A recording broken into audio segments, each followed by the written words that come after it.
Welcome, guys, to the Do Good podcast. I'm your host, Rob Watson, and in today's episode, I'm speaking with Alex Mackay, who is a 5Rhythms teacher.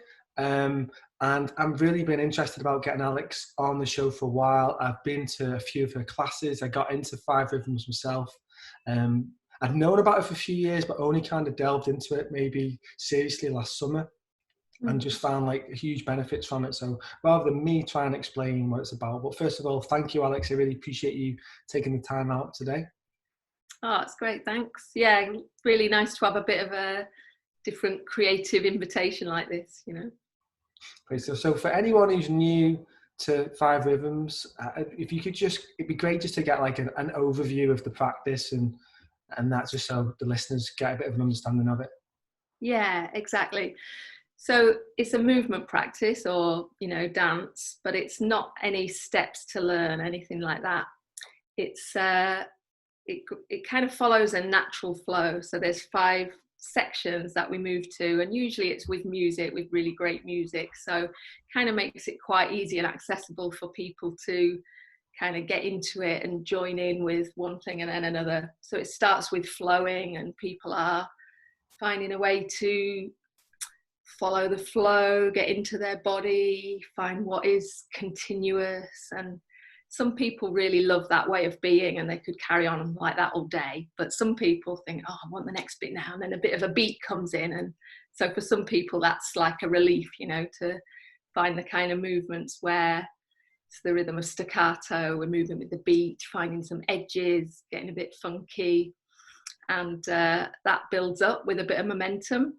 And the kind of high point of the wave is chaos. So in a lot of our culture, chaos is quite unwelcome. We might not want a big stormy scene to disrupt everything, but it's really great to have a part of the process that is helping us to let go of a bit of stress, shake off some tension, let go of thinking that we know everything. And after that, there's a kind of bit of open space in us. We're not feeling so weighed down. So flow, staccato, chaos, and then it opens up into lyrical, which is less effort, a bit of ease, some bit blissful maybe if you're lucky on a particular day.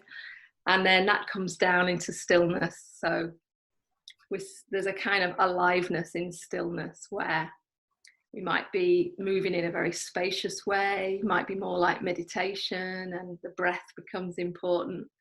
And we're moving through those 5 rhythms in that order. Sometimes it could be more than once, or there might be a certain emphasis on one of those rhythms in particular. But that's the practice. We sometimes call it the wave, that we move through that wave together.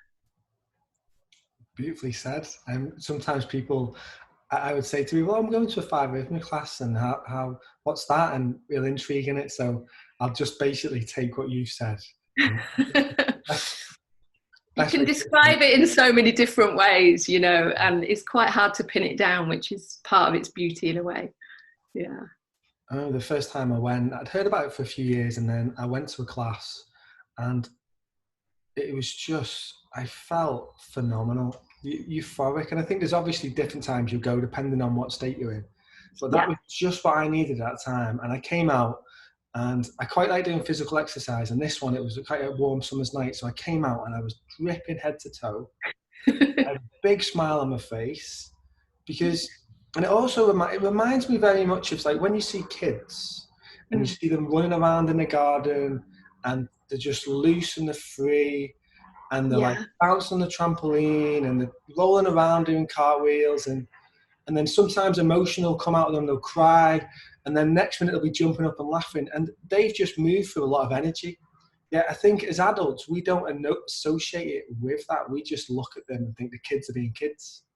And then as we grow up, we put ourselves in these boxes, and we live these quite lives which we conform to a lot of things. And then, and I think there's a lot of things get stuck in us then.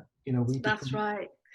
There's a real suppression of that joyful, natural way of being that you're describing there, that a lot of kids have, where, we have got a lot of pressure on in various ways, and it can just stop us from being able to let something in the first place, and then express how we feel about it, and then let it go, you know. So instead we're carrying all these things around in us, and they might end up sort of, you know, you can almost see it in people's bodies, weighed down or tense or whatever, and it's like things get stuck there in the body. So sometimes when I'm watching people dancing over weeks or months or years, you can see that what's been there in their physicality start to loosen up and change, and a kind of, you know, a lot more freedom or fluidity come through, you know. Really beautiful to see. Yeah. And you know, I remember when I was first in it, and the good thing about it, there's all ages, all Yeah. sexes, all races. It's not, you know, it's completely open. It's not like, say, I don't know, if you went to a specific dance school, it might be relatively young people in that really are trying to. And what I really like about it as well is there's no competition element to it. It's not like it's not look at me, you know, no one, it's not there about like that kind of feeling. It's just like you can just be you. And it's really refreshing that in this day and Yeah. age. Beautiful. Yeah. I mean, some people kind of have to go through this, a little bit of that self-consciousness at the beginning. They're feeling like, well, what is this? And, you know, how do I look compared to them, or something like that. But as far as I've seen, you know, over a long time of teaching, it doesn't last that long. That self-consciousness, it might come in and out a bit, but hopefully you get swept away with the music or with one of the instructions. Just even something as simple as paying attention to one part of the body and seeing how it goes, and you realize that you're not thinking about how you look anymore because you've given your attention to something else. And that's really something, that's one part of the practice that I think is really helpful for us during this lockdown time, that we can realize and remember that we've got a choice as to where we put our attention, you know. So like if we put our attention all the time in finding as many like fear-filled stories as possible, you know, or if we put all our attention on, well, what is there in the fridge, you know, then we're going to be stuck in one of these ways of being. And to just even remember, like in the warm-up, how it is to really give your attention to your head, and then how it feels to move it to the shoulders.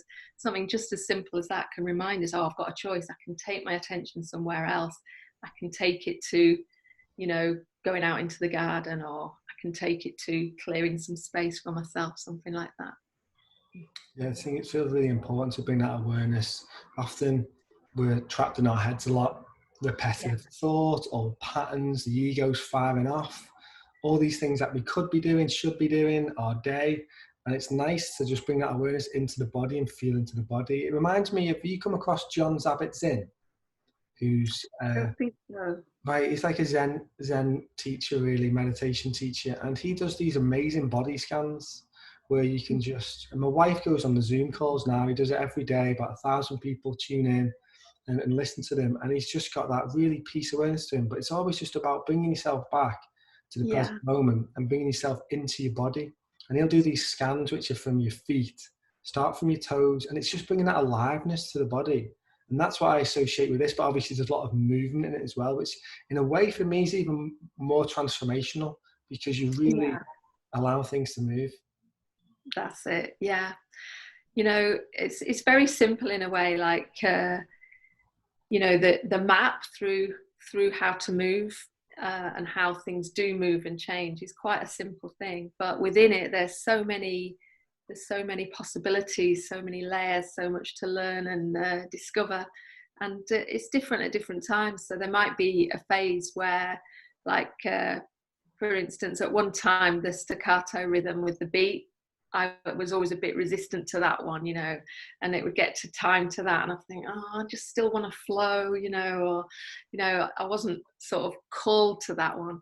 And then in more recent years, that's been like, I'm hungry for that. I'm hungry for a bit of clarity and for like a bit of get up and go, you know. So it's really interesting to see how these things change over the years, and this our relationship to each of those 5 rhythms as well as to our own bodies really changes over time, you know. It is. It's very transformational. And I remember after I started it, I did a bit of searching online, and I know that you've studied with the founder. Um, Yeah. So I was really lucky to find Gabrielle Roth as a teacher. I was just finishing art school in Manchester, so I was 22, and I've been writing about sacred dance, about the mixture of dance and looking for the sacred in ancient cultures, and then also in modern times. And then I found that this woman, Gabrielle Roth in New York, was really causing quite a stir. She'd written a book called Maps to Ecstasy, and she was teaching a lot internationally and was very kind of influential. She was a big rebel, you know, so she didn't necessarily fit into a lot of other pathways, because she was really quite wild, very witty, very urban. She loved living in New York and tracking the way that energy moved, and different themes came and went. She loved watching the weather patterns as well as the different sorts of music or whatever, you know. And I absolutely loved working with her. So I first met her in London. It was, I think there were 200 people there on a Thursday night, and then Friday, Saturday, Sunday with 120 people. And I just loved every moment of it. There was quite a bit of live music. There was people from all around Europe, and I fell into it completely. Absolutely loved it. And so then for about 20 years, I was quite close to her when we were together. I would only see her maybe once or twice a year. And a lot of that time, you know, like I didn't necessarily have a car or a lot of things. I would just, any money that I had, I would think, yeah, I'm going to go to New York in January, and I'm going to take this chance to go and see my teacher, you know. And she died in 2012, and that's been a different phase since then, but I still really consider her my teacher. I'm still learning a lot from the things that she said and the things that she taught, and all those teachings are still coming through in me as a dancer and a teacher myself, you know. Yeah. It's very nice to hear a bit more background about her. And do you talk a little bit about the like the is it like the archetypes as well of 5Rhythms? So that's like a particular kind of map within 5Rhythms. So the sort of the classes that you've been to, that I've taught, or that Claire's taught in Liverpool, they're like the waves level. So that's like the main level of the practice is the physical, because it's a movement practice. It's very physical. And then the next layer that arrives is called heartbeat. So some teachers, including myself, teach heartbeat, which is working very specifically with emotions with the 5Rhythms. So for instance, lyrical links to joy, but not joy as just one emotion, but you sort of open up into things like satisfaction, gratitude, generosity, pleasure. There's so many different things that are all kind of different parts of joy, and that might naturally come at that moment when we're dancing, but to start to find our relationship with the different emotions. So that's fear, anger, sadness, joy, and compassion. So we work with those things, and that's a great thing to do, and can be very transforming, you know.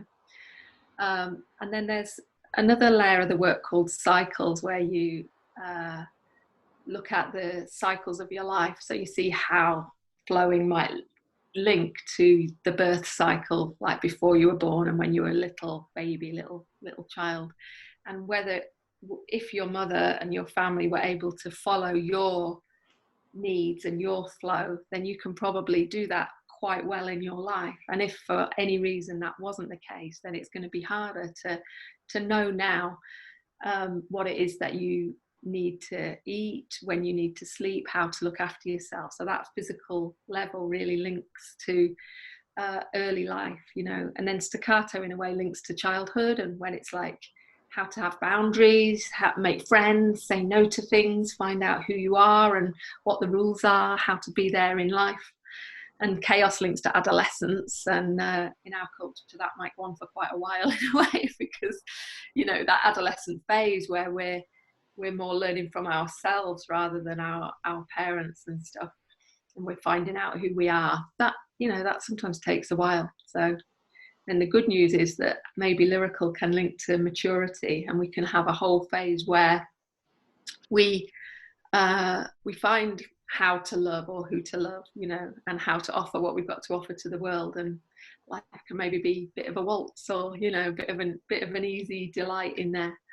And Gabrielle would see stillness as very connected to the death cycle. Not that death is like a moment, but that there's a whole phase of our lives that we're more in connection to the whole universe and less about the physical and the emotional and stuff. That things start to become, you know, much more spacious and universal and mysterious in a way, so that then it becomes natural to let go of the physical eventually. So this is some different layers, and at the moment there's just very few teachers teach cycles in the 5 Rhythms world. And then another one is God, Sex and the Body. So great controversial title, and I'm one of the only 2 teachers at the moment that teach that workshop.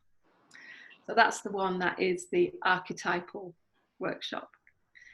So the idea of that is that we've got our dance practice as our kind of foundation that holds us and helps us to explore all of these things. And we're looking for the feminine and the masculine in all of us, whatever gender we find ourselves in this time around, you know. And we might find light and shadow in that. So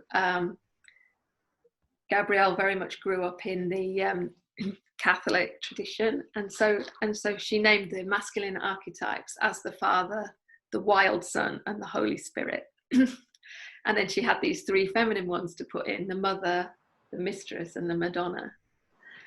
So it's not the only map of the archetypes. We could look at all sorts of different, you know, we could look at Greek gods and goddesses, or we could look at fairy tales or whatever. But I've danced this particular way of looking at the archetypes inside us all so many times, and it's been so rich and valuable for me, and I love teaching that workshop. It's so great. So we can kind of go in together and find how the, you know, like how, for instance, the wild son in us, if we haven't got really much of the mistress and the wild son operating in our lives, then they're probably a little bit boring. Do you know what I mean? Like without that presence in our life, things are maybe a little bit too predictable and steady. If they've totally took over our lives, then we've got the opposite problem. You know, life is like a total roller coaster the whole time, and we're tipping over the edge of destruction and excitement all the time. So we're looking for how we can allow the wildness and the fascination of life to be there in us in a way that's a bit more balanced, you know. And the same with all of those archetypes. So the last workshop that I taught before the lockdown came in was in Barcelona. I had 80 people in Barcelona. Had such a fantastic time teaching God, Sex and the Body there with people from lots of different countries, and we had a really kind of healing and transformative few days. Yeah. But I don't know when I'll be able to do this again, obviously. Well, hopefully not too long. Not too long. So you sound like you go all over then to teach. Yeah, so I never used to. I had a lot of years where I taught in Manchester, Liverpool, a bit maybe in Leeds and Sheffield and the countryside around, a little bit into Wales. And that was quite just a organic, you know, like there'd be a load of people would come out, a car full or 2 would come over from the next place, and then I might start going there. You know, it just grew very gradually. But in these last few years, like probably last 7 years or so, I've been teaching more and more internationally, and it's just felt really great, you know, to do that after such a long time teaching, to get these invitations and to turn up at a different community of dancers, different culture as well. You know, it's very different, say, going to Italy. I teach in Italy quite a lot, and oh my God, it's so great to dance with the Italians there. They're so supportive of each other. They're so passionate. There's a lot of generosity and kind of excitement there, you know. And then you might go to a different place, like teaching in Sweden or Iceland or something, and in a way that's a bit more like sometimes in the UK, or a bit more so that there's a bit more reserve. There's different subtle things that might happen. There's different surprising things that might happen that you can witness from different cultures, you know. But I've really been enjoying the traveling, even the sort of in between bits of just being, I've left home but I've not got to the place yet, and just having that sort of in between time I've been really loving, and having very strong relationships with people all around the world is such a great thing. I absolutely love it, you know. Sounds like a wonderful life that you've created for yourself. Yeah, well, let's see if it comes back in a similar form. No, I'm not sure what the new world's going to look like, to be honest. But I think I'm seeing the good in it on the whole. Yeah. And depends which way I look. Sometimes got to be careful with what I read and the paths I can go down. But on the whole, I'm taking it as, for me, as an opportunity to just be more still and to take this time to almost retreat into our homes, literally, and take that time to be, because, you know, this could be a 3-month window, and, you know, I don't know how things will bounce back, but life will go back to some way, relative normality, I think, at some point. But hopefully enough of us will learn, get a lot of lessons throughout it, how we can actually transform our own lives and realize what's important. That seems to be the thing for me. What's really important, what's valuable. Often really beautiful. We often put a lot of association on, you know, physical items as value in that, but actually what's really valuable, you know, it's our connection with people, it's our own, how we are, our own state of being. So I've gone off on a little one there with that, but I think I'm sure a lot of people are finding a sense of community, or if they've already got it, they're really valuing a sense of community, and some people are being surprised at help that is around there, and so that's a very strong thing. And there certainly seems to be the possibility of things like more pedestrian areas, or, you know, different connection between how people live in cities and move around the world and all those things, you know. So I'm hopeful as well, and I'm also you know, I feel in a way, you know, I've danced with chaos all these years, and I've been interested in the unknown all these years, but I'm not saying it's not quite a stretch to just not know when I'm able to offer my work again, and to not know, I suppose, you know, maybe there'll be a way of moving outside before moving inside, or maybe we'll need to be in much smaller groups with a lot of space, or I'm trying to just get a first sense of what the next possibilities might be. And some colleagues in Europe are just a little bit ahead of us, so some of them are having that, I think, like in Greece, somebody's running her first class again this week or something, so it's quite interesting to see how the different places are starting to open up again, and how that might be, because obviously I do believe that movement and something like 5Rhythms, that's kind of good for mental health and good for physical well-being and sense of community. There's a lot of benefit in there, but obviously you've got to weigh that up with the risk of moving with a lot of people in an enclosed space. So we're just looking at what the next possibilities might be, I suppose. Yeah, it's really interesting you say that, especially for you and your, you know, the field with the dance, on the dance floor, 5Rhythms, you become pretty close to the space that we do in Liverpool. If there's 40 of us in that room, it's you know, you're in very close proximity, and obviously other industries, if they're just sat at a desk, it's much easier to manage to say, okay, you sit there. But yeah, that's interesting. And I know that like, for instance, Sweden must be completely different, because they haven't really had a lockdown as such, have they? So maybe you can go and do all your classes over in Sweden. Yeah, I'll suggest it to them. I'm just moving over. Yeah, I just, you know, with the class itself as well, and I think it's important, like, I just want to say to people, like, you don't need to be any sort of a dancer to do this. Right, yeah. You know, there might be some people that occasionally glance over and be like, oh, they're definitely a dancer. You can see it in the movement and stuff. But generally, you know, it's just people in any walk of life, from any kind of any skill level in terms of movement, whether they were enjoyed going out dancing at the weekend or they've never had it. It's just, that doesn't have to be Yeah, I think that can put people off. I think maybe putting a foot on the dance floor because they think it's a dance floor, and exactly. obviously a lot of people will maybe associate dancing with drinking. And Yeah. I mean, I think some people do come in to 5 Rhythms sort of from the party route, if you know what I mean. In the past, they've always had a drink or been a bit out of it when they've been dancing. And then maybe they've got a bit older and don't want to do that, or they're in a different situation in their life and they still want that feeling of dancing. So some people come in from that point of view, you know.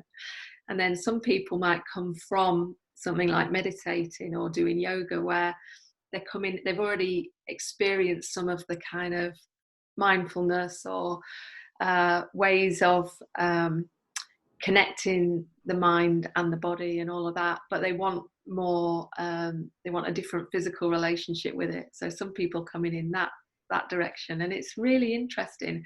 I love it when there's a real mixture in there, you know, where you've got people in their 20s, people in their 70s, you've got people who know each other, someone who's just walked in doesn't know what on earth's going on. You know, it makes a very rich mix then for everybody, because we can all learn from each other, can't we? You know. yeah, and I've built up some really nice friendships. I haven't been going that long, and I can see some people have been going for decades or more.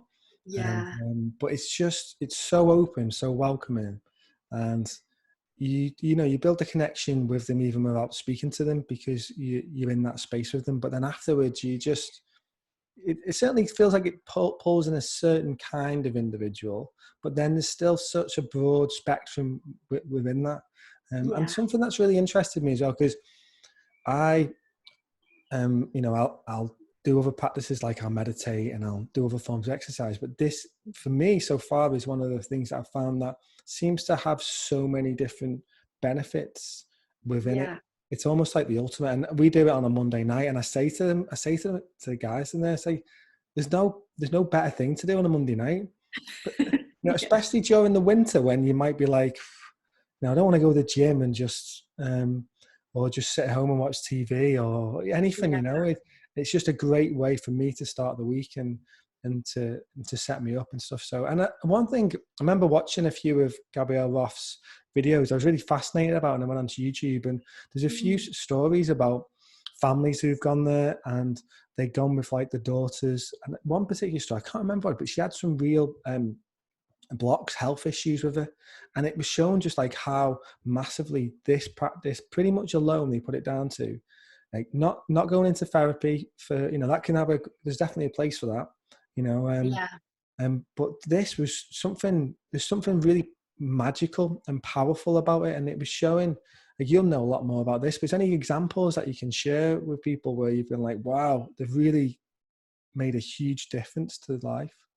Yeah. I mean, exactly as you say, it's not therapy, but people do find it therapeutic, you know. And Gabrielle Roth used to say, if you put the psyche into motion, it will heal itself. So it's not about somebody else coming in and being the one with the power healing you. It's like just having a space that enables the individual to find some healing from things that have got in the way in the past. And so I have seen that myself in a lot of different ways. Friends who've, you know, had a lot of difficult times as children, you know, and ended up perhaps, for instance, some people end up really quite disconnected from their bodies, you know, so like their way of surviving when they were having a difficult time was to kind of disconnect from the body. And so then to see them over time, and it has to be in their own time, kind of gradually land more in the body and find sensation, you know, and find breath in the body, and find like a loosening and trust start to open up. Very powerful thing, you know. And to think of people who have begun very very, very timid and sort of needing their own space, you know, gradually finding ways to come right out and feel confident to express things. Also people who like, one of the powerful things in a way is because there's not really value judgments about these 5 rhythms. Just that in itself can be very affirming to people. So if there's someone who's really quite a chaos person, you know, they've just got a lot of that chaos energy in their essence, and they might have been told all their life that that's kind of wrong, it's kind of messy, you know, you're too unpredictable, you're too messy, you're too strange. And then they might come along and find that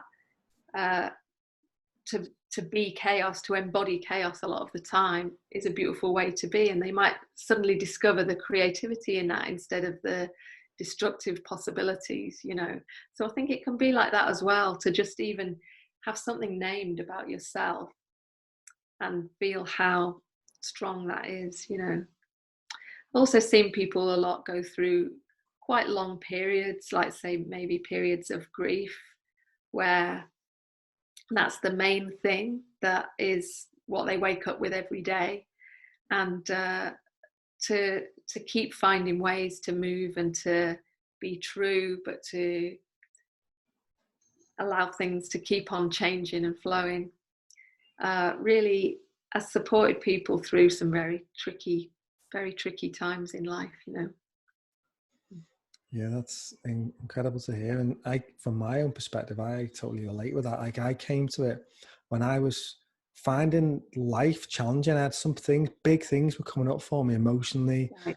some like wounds that that I thought I could just deal with, but they just come flared up, and all these insecurities were swirling up in me, and this sense of what's my worth and all this stuff. And it was like, I was like, right, okay, something was pulling me to 5 rhythms, and that's really just really helped on a big way. But and then also just having a lot of fun doing it. Yeah. I think some stuff can be like, you know, it's going to be helping you, but I'm like, I'm not, like, I never ever think I don't want to go to the class.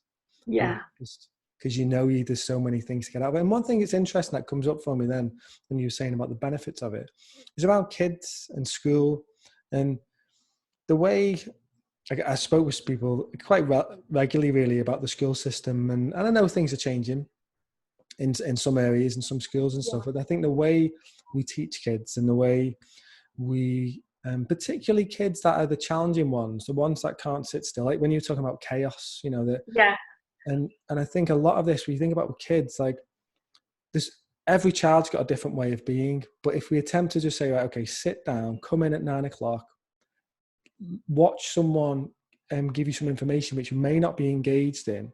Like, I remember from school, the things that I enjoyed most about school was break time and lunch, pretty much. Yeah. And then I enjoyed art and maths, surprisingly. I love maths and making stuff. But everything else, I didn't really fit in, and I would rebel a lot as well at school. I got into a lot of trouble in my teenage years. And I just think about this, and that someone I spoke to recently, what they're introducing some different things into the curriculum in some schools. And I think how amazing it would be to have something like a 5 rhythms class weekly for kids. You know, it would be so transformational and so empowering for them, as if they did that once a week for 5 years, from the age of 11 to 16. That would just be amazing. Be quite an experiment, wouldn't it? Yeah. Well, it's interesting. The person I spoke to recently, they piloted their program in one school. Okay. Yeah. And that's kind of like the approach. It's the same with, I think people are trying to introduce mindfulness and meditation into schools. Sometimes it gets piloted away, but yeah, I think I find that just that feeling of that freedom, that's what I get from it, freedom. And when you're in there, wow, do you get some emotions coming up? Like, people who will know about it, but when you go into chaos, wow, some stuff comes up and out. And just to have that freedom to let it come out. Where if you're walking down the street and if you did some of the things that you did in the 5 rhythms, someone will be seriously worried about you. Yeah, exactly.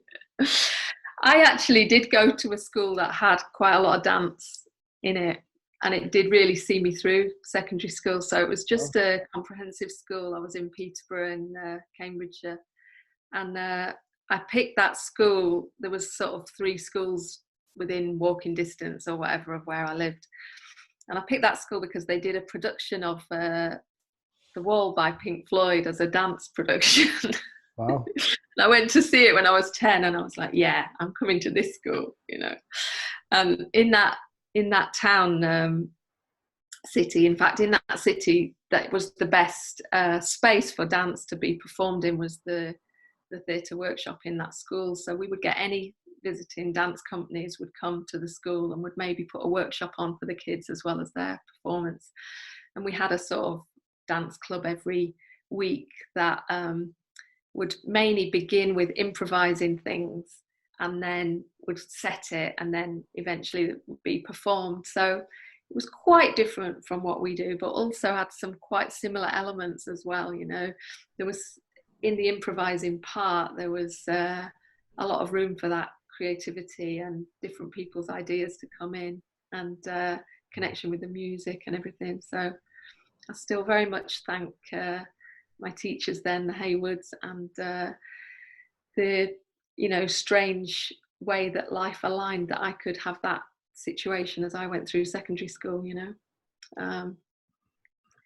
know, it's definitely something I've seen be a great thing for some young people, you know, to find freedom in it at the moment. So my daughter's 12 at the moment, and if she ever comes to my things at the moment, then she might do a bit of staccato and a bit of lyrical, you know, and the rest of the time she'd just kind of like so I think it's quite different over time what you're interested in and what you can connect easily to. She's more of a karate kind of martial arts girl. She loves the structure.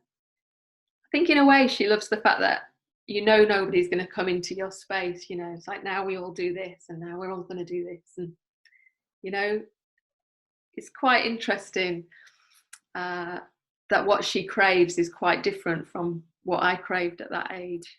So we're always learning from our kids and from other people around us that are not, you know, however close we might be, they're still not quite looking through the same eyes as us, you know. So it's a beautiful thing to be able to see the world in different ways. Yeah.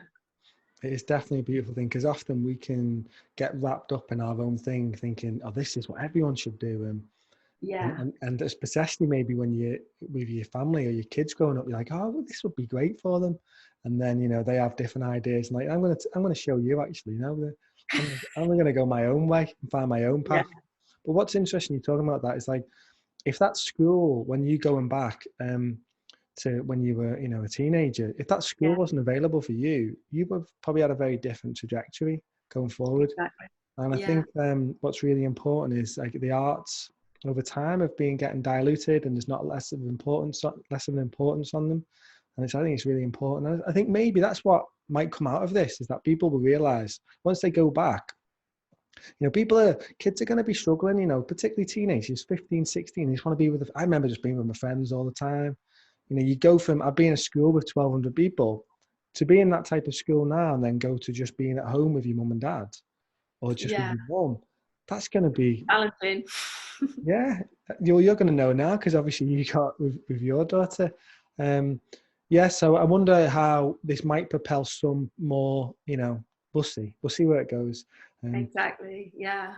But yeah, anyone who's interested in this and in this kind of practice can, and also it's become really, would you say it's more popular now than ever, 5Rhythms?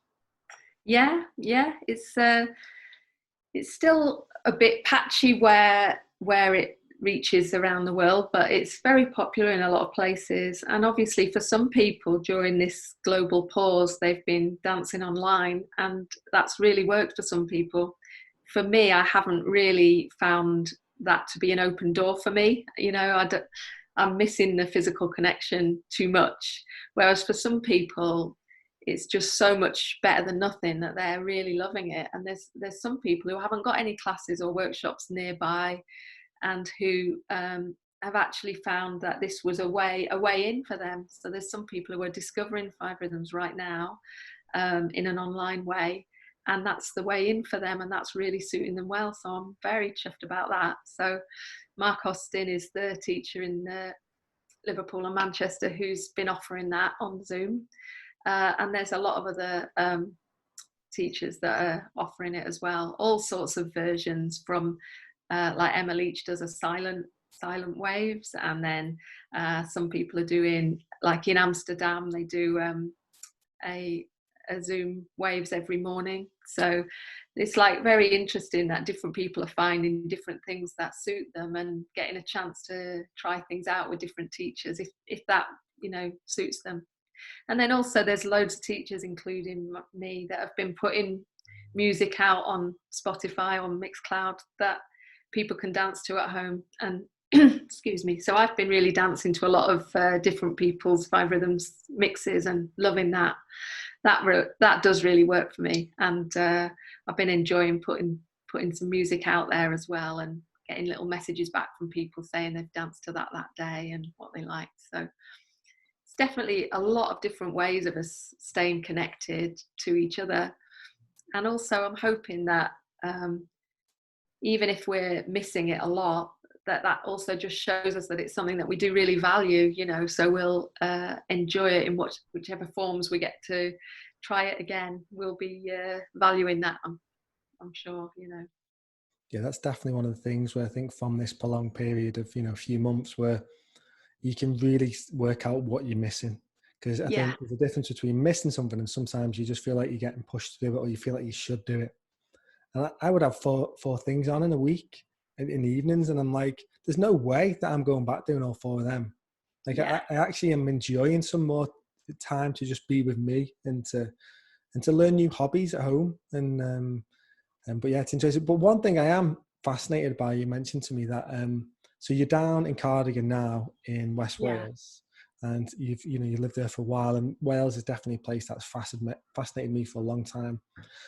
I've been looking to buy a woodland for a while, particularly up in North Wales, get a few acre site and build a cabin on it. I've connected with a few people recently who would be interested in going in and buying the space between us, but it turns out that you've actually been living off grid yourself in the woods with your family for 9 years. That's it, yeah. So my partner Joe, I don't think you've met. He's quite a sort of he's almost like an Iron Age person, you know. He's never happier than by the fire with the stars and a drum. Do you know what I mean?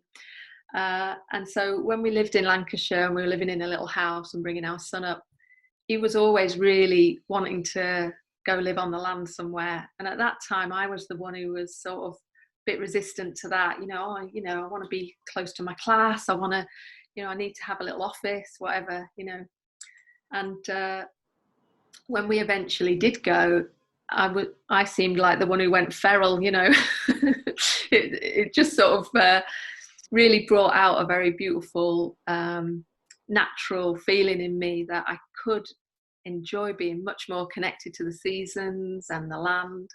So we bought a library truck, one of those like buses that used to be a library that went around different villages. So they're great because they're all insulated and sort of set up in a good way to convert, So at that time, Amy was a baby, 4 months old, when we moved into that, and Jake was 9, and we took him out of school. We home educated for a year and a bit. We were traveling around and looking for land to buy, and then found a place to buy near here. And we knew this was a very beautiful area because we'd got friends here. And it is, really, West Wales is, you've got the sea, you've got the woods, you've got beautiful rocky outcrops, you've got rivers, you've got mountains, it really is amazing nature here. And so we bought a piece of woodland, about 12 acres of woodland. And we first were there in that vehicle that we'd been travelling around in, and there was a little cabin there that someone had put there, a bit like a shed with like a wood burner in it, you know, and Joe kind of extended it a bit with some windows and put an extra bit of room in here and stuff. And like there's different ways to go with these things. We didn't have planning permission to live there full time, and the planning people were very good with us. They were kind of they would tell us what we needed to do next, but it's one of the good things that Wales is pretty slow, which might be annoying in some ways, but when you're not really in a hurry for people to want you to do things, then it's a real benefit, you know, that a year might pass before the next thing. And our main policy was always to get on really well with the neighbours and locals, and sort of walk our talk in a lot of ways, I suppose, you know, to sort of be really involved. So we lived there quite a long time, but then when the time came, when the planning department said, right, now you really have to put planning permission in now for something, or else you'll have to leave. And it just wasn't the right time for us to launch a whole new thing. It was a bit of a grief time for us. Our son was just leaving home, and we'd had a young friend committed suicide who had been to stay with us. And so there was a whole phase, really, you know, there was a few seasons that was more about, you know, letting go and settling and recovering. And it wasn't all about like, right, let's do this big new venture. So it was like, okay, this is the wrong time for us. So let's just sidestep, rent somewhere for a while and see how it goes, you know. But it's still our land, and Joe's spending a lot of time there at the moment, and we're spending some time there in lockdown. It's just very close by. And one of the things about it is, so we didn't have mains water there or electric. So we would bring drinking water in, and we would collect rainwater from the roof, you know. And we had batteries that could charge when we had windmill or panels working or whatever. But we also, it wasn't all about having loads of great tech that would make things work off grid. We were really just using very little, you know. So we'd have candles a lot. It would be like there'd be a general feeling in the culture that all teenagers were just, you know, playing computer games non-stop or whatever. But Jake and his friends would all be sitting around the fire with guitars and drums, you know, and that was the way that they spent their teenage years, really, at our place and some other places nearby. And they had a really great, you know, great teenage time in loads of ways. And by the time they were in bands, they'd put their thousands of hours in, you know, like how to kind of have fun, how to bring the best out of each other, how to play different instruments and all of that, you know. And it certainly has a really strong effect, I think, on you when you haven't got just electric light on all the time and that kind of thing. And when you've got, you know, when you feel like it's winter and it's raining and you're going in, and it's a beautiful thing, really, because it brings a different side of you out. So I think for me, it definitely grounded me on another level to be living like that for a long time. But there's so many ways to live. I don't think we should be kind of bound by our choices or dreams from the past. And I don't want to feel like if I'm not living there full time at the moment, that I've sort of let my past self down. Because now at the moment, it's more about a way of living where I don't need as much time and physical energy, but I do need a bit more money. But I've been earning more money because I've had more time and energy to spend on my work and on being in a lot of places. So I think it's also a great thing to know that different choices can really be right at different times as well. That's beautiful hearing that. It's really, really fascinating because it's something that I definitely feel the call. It's almost this call to get back to my roots and to unlearn a lot of the things that have happened to me that gets passed on through society, and it feels like that. And I'm interested then to know, so you had 12 acres and you've still got that space now. To what point is like the cabin at now? Is it much bigger than what it was when you first appeared? What kind of, I'm just trying to get a picture of it. So we're not living in that now or anything. So that's now back to just being like a bit of a tool shed, you know, in a way. And Joe's been making really lovely roundhouse, you know, more like you could imagine sort of a magic temple kind of vibe in a way, you know. And it's nice because we have got an address now and we are living here in town. Then there's the pressure's off the kind of that point of view. But he's been creating, obviously, out of materials from the woods as well. So he's also made a bit of a, like, there's a beautiful platform that I might think of as a dance floor. He might think of it as a stage, and Amy might think of it as part of her adventure playground or whatever, you know. And we're all kind of enjoying the new possibilities in a way of how we use all of these things. And it's a very there's a couple of little streams that go through, just very little, but it's beautiful because it breaks up the landscape a bit. So you've got a kind of under canopy of hazel and willow, and then you've got beech and oak trees. And they were cut down for the Second World War. So they're mostly like 75, 80 years old, these trees. So they've grown up together. So there's more of them that are sort of quite tall. Do you know what I mean? Because they haven't all got different ages growing there. But there's a lot of variation there. There's holly, there's hawthorn, and it's a great thing to sort of slow down a bit into nature and get to know different individual trees and also species, and what different kinds of you know, even which kinds of twigs are great to snap and start a fire and which ones you have to wait and put on afterwards, any of that kind of thing. Yeah. Would you have much like space, like clearing space, to be able to grow food in there as well? At one point we had a go at growing potatoes and stuff, but to be honest, it was like we'd moved into the wild with a lot of wildlife. So there's like, you know, a lot of kinds of mouse, squirrel, deer, badger, fox, a lot of birds. And so, you know, anything that was tasty to eat, they probably kind of like themselves. And in a way, like, that wasn't really our calling, either Joe or I. I'm not saying never, but it wasn't really our calling, the more kind of gardening, farming, food sort of thing. It was more about, you know, the feeling of fire, storytelling, the wild, you know, living there with nature. So that was more our emphasis. And the great thing about growing trees is that you can just totally neglect them and they're fine. They just grow anyway. So.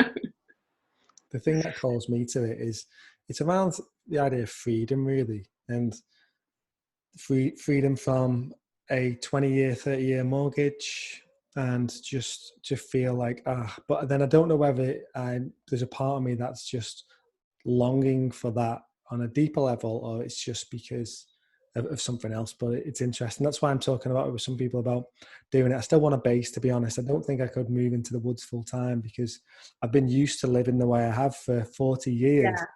But Yeah. I love the idea of having somewhere I can go for weekends, for extended breaks. They almost become my holidays. Yeah, exactly. That's a beautiful thing. It's like, you know, it's part of your life that you can really enjoy. And I think like we can be romantic about these things sometimes. And so I think the thing to know is that if you need to move firewood around, you need a bit of energy for that. You know, you need to be there with your wheelbarrow and, you know, the mud and whatever. It's a certain amount of physical effort and time is needed. But then if that is filled by also being surrounded by bird song and, you know, not having too much pressure on and all that, it can be really, really beautiful. So it's kind of a different, it's quite a different pattern of putting life together in a way, you know. So besides the deer and the mouse and all sorts, that would have been your neighbours as such. Who was your human neighbours? How close were they? So there was some other people further on in the woods, quite near, and there was also some like farm, you know, couple of farms, and then just quite close, a few other houses and things like that. So, you know, I mean, it's surprisingly close to town, but it's it had been part of an estate. So it was an area of woodland sort of in between the road and the river that had stayed undeveloped, you know, for hundreds of years. So, like I say, it's a great area for wildlife and all that, and it's very lucky to get a chance to be immersed in that. Yeah, totally. I'm got the whole vision in my head of how it would all. So if someone was listening to this, which is basically me asking it, but in case, I'm sure there's other people interested in it. I know in Wales that it seems to be, from my understanding, there's more possibilities in terms of what you can do, in terms of what the government there or the councils will let you potentially do with a woodland. Like you can, I even heard that you could potentially, you wouldn't want to do this, but you could literally buy one and stick a static caravan on, as long as you said it was for woodland purposes, but maybe not live in it. But now that was It's not necessarily quite as straightforward as that. I wouldn't imagine it to be honest. It's so there's one set of planning law, or whatever you'd call it, called One Planet Development, that was begun in Pembrokeshire. That is one route that you could go down. I'm not sure if it's just in Wales. Maybe it is. And so for that you have to. There's quite a lot of information that you have to give about how you're going to earn the money that you need through being there on the land, and what your environmental impact is, and all of your life, and all of that kind of thing, you know. So some people are successful in that route through One Planet Development, so people could look that up. Another way is, if you're not trying to live there full time, then that's very helpful, basically, because then you can have some woods, you can manage it. It's quite a helpful grey area that, obviously, to manage woodland you need to be there some of the time, and so it's fine to be there in your, you know, caravan or your tent or your little cabin, depending, you know, and you have to sort of just weigh up the different possibilities, really. But it's also, it depends where you are. Like if you were in some woodland, say in the Lake District, then you'd be much more likely for people to complain quickly about you being there, and that would cause problems. What I think is that if people complain, then official people have to follow it up. So ideally, whatever you do, just do it in such a way that no one complains, is a great way in life in general. Yeah, no big all night full moon parties. Yeah. Unless all the neighbours are into it. Exactly. Unless everyone else is next to us doing that. No, that's really fascinating and really interesting. And something that ties in with this whole do good theme of my podcast is, I believe you also, you know, volunteer your time at a community charity, you know, helping welcome Syrian refugees into the country. That's it. Yeah, it's that's quite a recent thing in a way, since I have got more time, since I'm not living full time in the woods. So we've got a charity here called Croeso Taifi, which Croeso's welcome in Welsh. So it's community sponsorship for refugees, and there's community sponsorship schemes in quite a lot of places, which is so brilliant, because it means that a circle of people get together and between them help to put in place what's needed to welcome a family. And then the Home Office are really happy to allocate a family to that place and into that circle of support, instead of the Home Office bringing a family to where maybe there's no support or no welcome for them, you know. So in a lot of ways, I think it's a really great way to do it. So I'd seen a message that they wanted some more local friends for a second Syrian family in Cardigan, and I thought, yeah, I could be a friend, you know. And also I like the welcome thing, you know. I thought, yeah, I want I want them to feel welcome here, and I also want to feel kind of welcome and grounded in the place that I'm choosing to live as well. So with that second family that came, I've been babysitting for the little children while their parents are learning English. And so the children now are 2, 4 and 6. They're a lot younger than my kids, who are 21 and 12, you know. Celebrity appearance there. So that's been really great for me to spend time with the little children and to feel like I'm connected with that.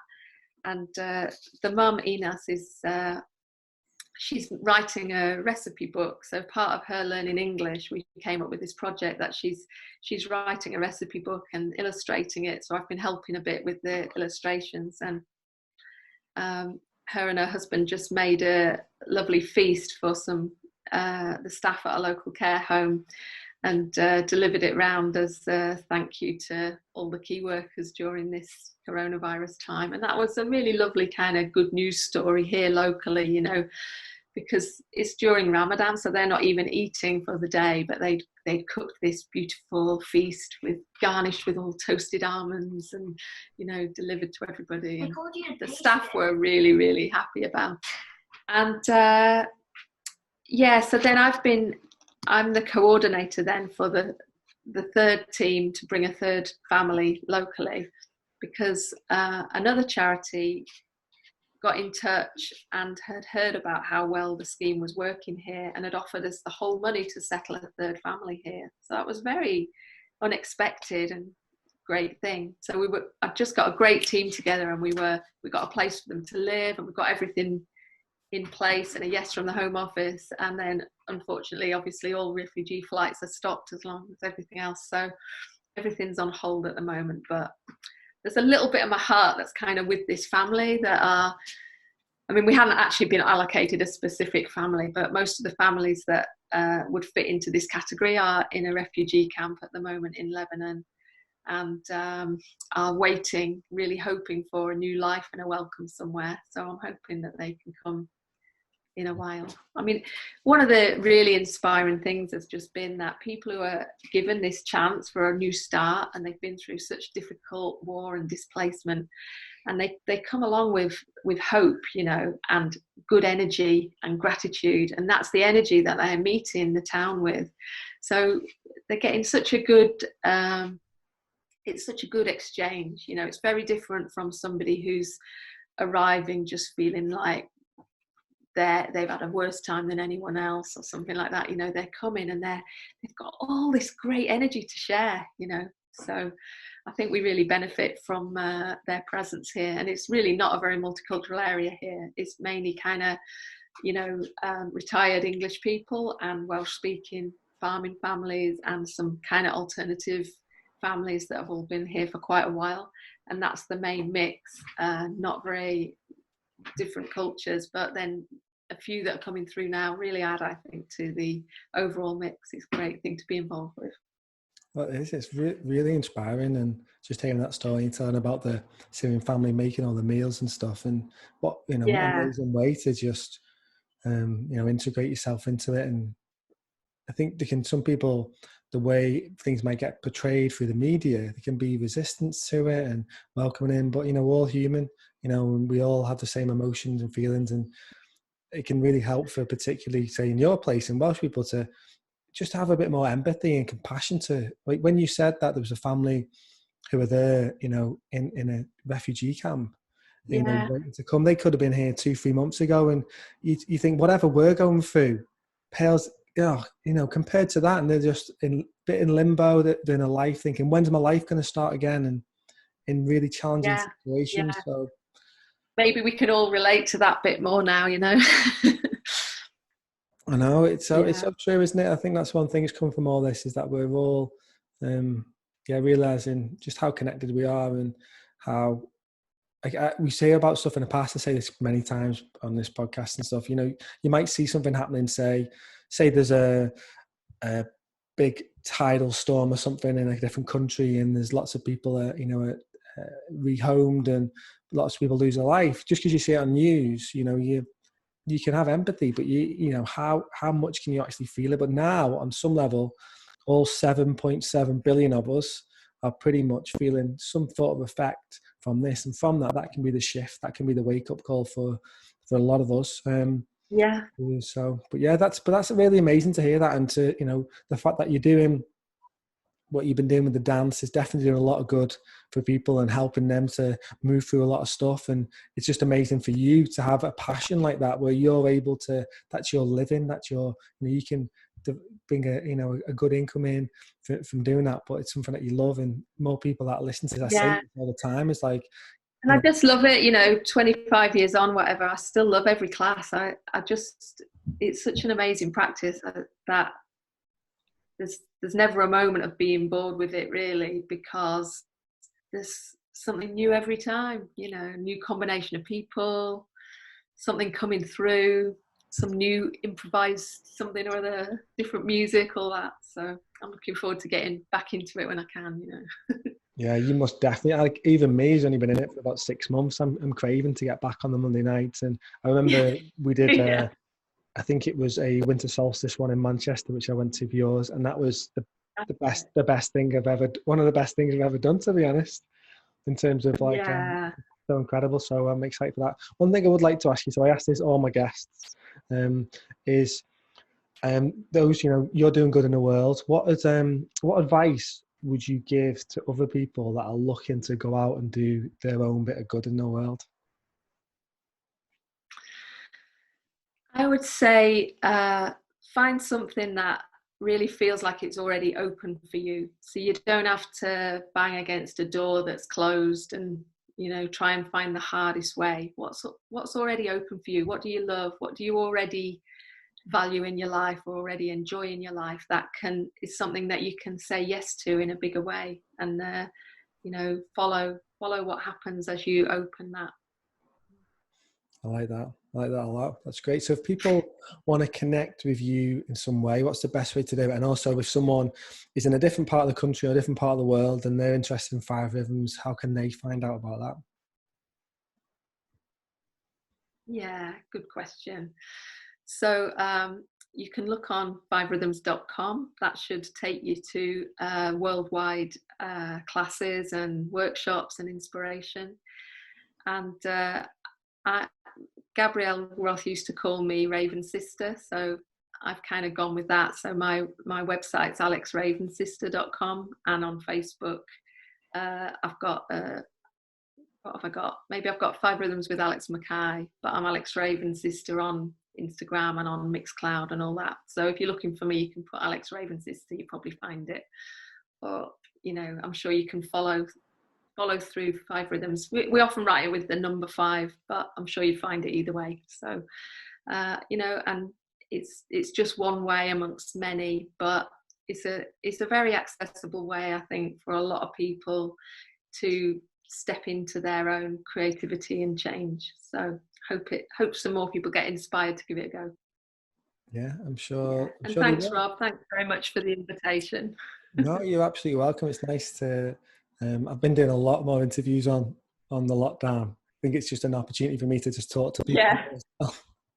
But no, thank you, Alex. Really appreciate you being on the show today.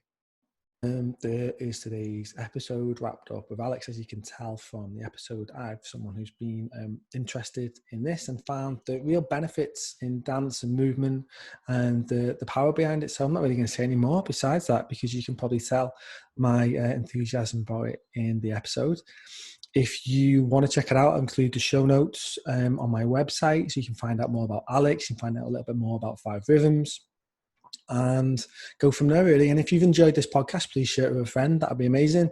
And if you're watching it on YouTube, please again subscribe, and you can hit that little bell button so you can get updates when new videos are about, so you don't need to, you know, worry about when missing one.